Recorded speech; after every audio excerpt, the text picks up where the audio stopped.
नमस्कार, आदाब, सत श्री अकाल। मैं सनत भारद्वाज एक बार फिर से आप सभी का स्वागत करता हूं हमारे इस लेक्चर सीरीज के अंदर, जहां पे हम चर्चा कर रहे हैं MCQs for polity. Now we are covering Indian polity through a series of lectures, जिसके अंदर हम MCQs को इन डेप्थ उसका एनालिसिस करके, उनकी रिवर्स इंजीनियरिंग करके, बाल की खाल निकाल कर ये समझ रहे हैं कि किस तरीके से इंडियन पॉलिटी वर्क करती है, particularly through the eyes of Indian constitution and various other laws associated with it, along with उसकी फिलॉसफी, उसका ढांचा। इंडियन पॉलिटी के अंदर किस प्रकार का ढांचा एग्जिस्ट करता है, किस तरीके का स्टेट एक्शन होता है, क्या एग्जीक्यूटिव है, क्या उसका थॉट है, उसका निष्कर्ष, उसका सार क्या है, मेकिंग ऑफ द कॉन्स्टिट्यूशन में क्या एफर्ट्स गए, किस प्रकार से यूनियन और स्टेट के रिलेशंस हैं, इमरजेंसी की क्या प्रोविजंस हैं। We have covered it all. Now in this lecture हम उसे एक कदम और आगे बढ़ाएंगे और देखेंगे कि यूनियन के लेवल पर, सुप्रीम कोर्ट के लेवल पर किस प्रकार से भारत का संविधान कह लीजिए या भारत की कह लीजिए राज्य व्यवस्था चलती है, इंडियन पॉलिटी काम कैसे करती है। Will go into this lecture. हमारे पिछले लेक्चर्स का ज्ञान अर्जित जो किया हुआ है, हमने जो नॉलेज, जो विजडम गेन की हुई है, उसको साथ लेते हुए आगे बढ़ेंगे। चलिए शुरुआत करते हैं। फटाफट से पहला MCQ देखते हैं कि वो हमसे क्या पूछ रहा है। The first MCQ is right here on your computer screens and mobile screens. Now the executive power of the union government की एग्जीक्यूटिव पावर की बात कर रहा है, कामकाज किस तरीके से चल रहा है, पॉलिसी इन एक्शन जो है उसकी बात कर रहा है। Is vested in the president of India, ये बात तो उसने स्टेटमेंट में दे दी। सवाल पूछ रहा है the president shell exercise these powers, क्या खुद से एक्सरसाइज करेगा? नहीं, मैंने कई बार ये बात रिपीट की है, अपने अलग अलग लेक्चर्स में ये बात बोली है, मैं आपको फिर बोल रहा हूं, ये बात याद रखिएगा। प्रेसिडेंट अपनी मर्जी से छींक तक नहीं सकता है, ये बात याद रखिएगा। तो it is never upon himself, directly और through the officer subordinate to him if he desires to do so, या फिर ईदर डायरेक्टली और through the officer subordinate to him in accordance with the provisions of the constitution, या only on the advice of the prime minister. Is it the prime minister or the council of ministers? ये सवाल हमें खुद से पूछना चाहिए, because हम पिछले लेक्चर्स में कुछ चीजें सीख कर आए हैं। The answer to this question is plain and simple, it is C. Because जब आप IAS ऑफिसर्स लगते हैं, IPS ऑफिसर्स लगते हैं, आपको जो अपॉइंटमेंट लेटर है उस पे ऊपर यहां पे एम्बलम बना होता है, यहां पे लिखा होता है office of president of India, इस तरीके से। फिर उसके बाद यहां पे ऑफिस की डिटेल्स होती है, ये लेटर हेड होता है इस प्रकार का। फिर यहां पे to Shri so and so, नीचे प्रेसिडेंट ऑफ इंडिया, यहां पे मोहर लगी होती है। Aim for the sky, at least you will reach the mountain top, right. So executive power की अगर हम बात करें प्रेसिडेंट की, it is exercised either directly और through the officers subordinate to him in accordance with the provisions of the constitution. Obviously आप constitution के बाहर नहीं जा सकते हैं, खुद से आप प्लानिंग नहीं कर सकते हैं। प्रेसिडेंट, जैसा कि मैंने कहा, अपनी मर्जी से छींक तक नहीं सकता, डायरेक्टली और through the officers subordinate to him if he so desires, अगर उसकी मर्जी है। नहीं, अपनी मर्जी से नहीं है executive action. Executive action is accordance with the provisions of the constitution itself and only on the, यहां पे ये जो कह लीजिए ऑप्शन है, ये गलत इस वजह से हो रहा है, not because of this and not because of this. गलत हो रहा है प्राइम मिनिस्टर की वजह से। अगर यहां पे काउंसिल ऑफ मिनिस्टर्स होता ना, तो बंदा सोचता कि यार किया जाए कि नहीं किया जाए, तो कंफ्यूजन होती। So that is why D is not the answer. Moving on to the next question, और वो ये रहा आपकी स्क्रीन के ऊपर। Which one of the following statements is correct? सही पूछी हुई है पहली चीज तो ये। Chief election commissioner of India holds the office during the pleasure of president. अच्छा, सिक्योरिटी ऑफ टेन्योर नहीं होती है क्या? पहली चीज, the governor of the state holds his office during the pleasure of the president, ये तो भाई है। Prime Minister can only be removed by a resolution passed by both houses of the parliament. अच्छा, right?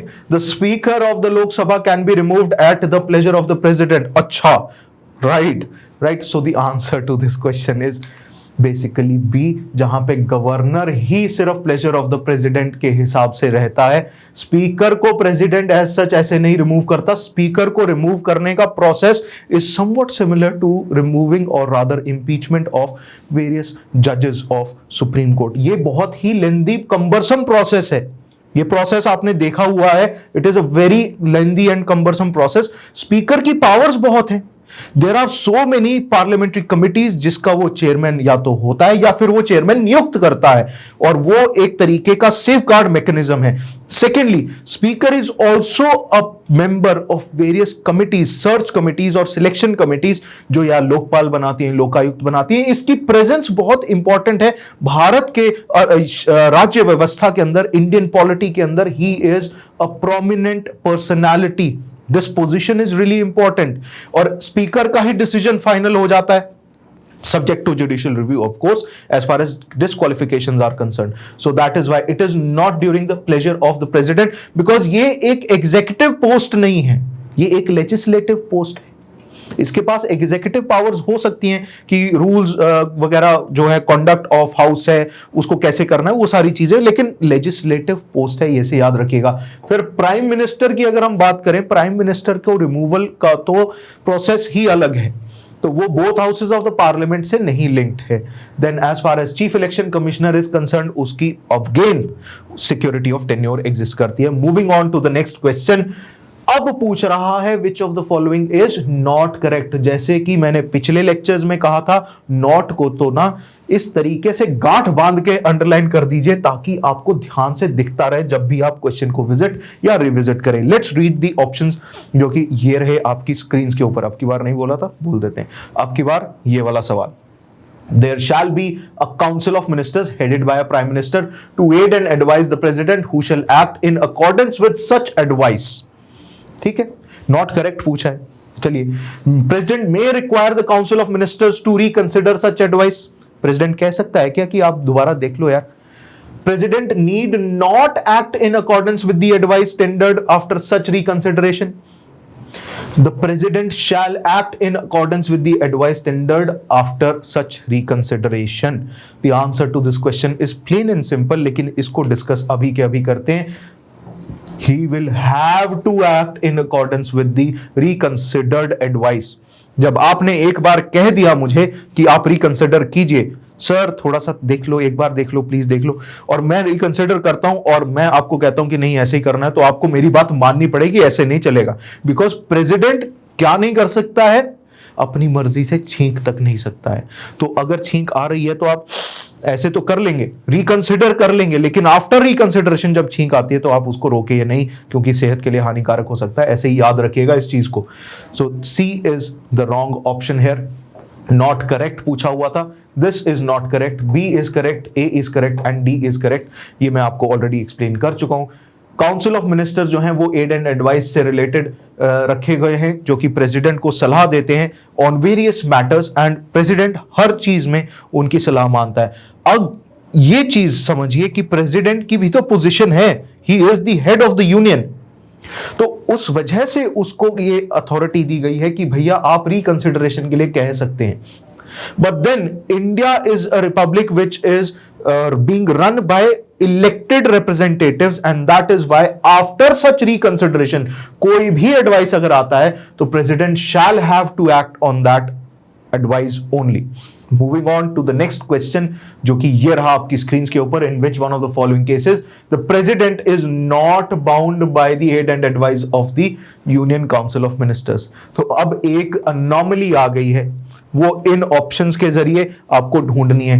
क्या removal of governor के case में आपको जो है एड एंड एडवाइस में छूट मिली है कि डिस्क्रिशनरी पावर है प्रेसिडेंट की कि वो एड एंड एडवाइस के हिसाब से ना भी चले तो चलेगा?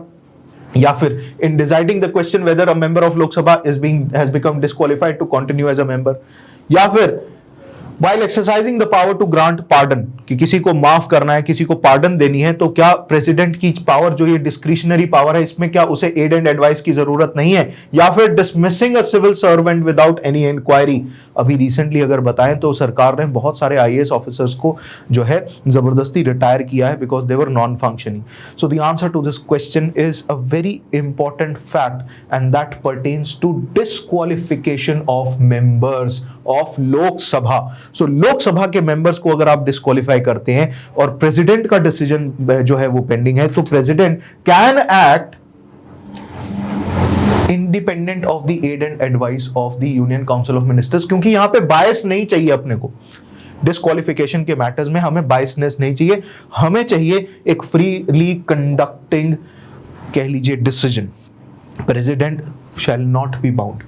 ठीक, चलिए आगे चलते हैं। अगला सवाल ये रहा आपकी स्क्रीन के ऊपर, मेरी भी स्क्रीन के ऊपर आ गया है।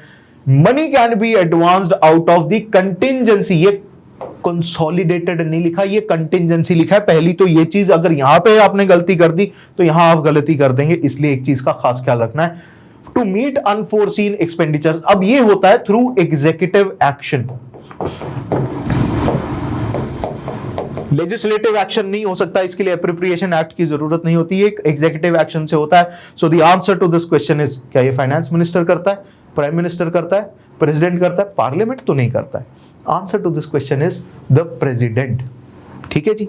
और कंटिंजेंसी फंड ऑफ इंडिया जो है, इसकी चाबी किसके पास होती है, ये मेरा आपसे सवाल है, ये आपका होमवर्क है। पिछले वीडियो लेक्चर में मैंने आपको होमवर्क नहीं दिया था कि दिया था? हाँ दिया था, बिल्कुल दिया था। सो होमवर्क बहुत जरूरी है जिंदगी में। मैंने एक चीज सीखी है कि स्कूल में भी जब मैं होमवर्क करता था तो मुझे ना अलग प्रकार की नॉलेज आती थी, अलग तरीके से मैं खुद से कुछ एफर्ट्स डालता था जो कि मुझे टीचर्स की थॉट प्रोसेस से इनलाइन करता था। That is why I am giving you this homework, that इसकी चाबी किसके पास है, who is controlling this. President तो ठीक है निकालता है कंटिंजेंसी फंड से, लेकिन इसकी चाबी किसके पास है, किसको दी हुई है, कौन है बहू। ठीक, चलिए इसके ऊपर अगर कहीं केस ही शुरू हो रहा है, कहीं एकता कपूर ने सीरियल बना दिया तो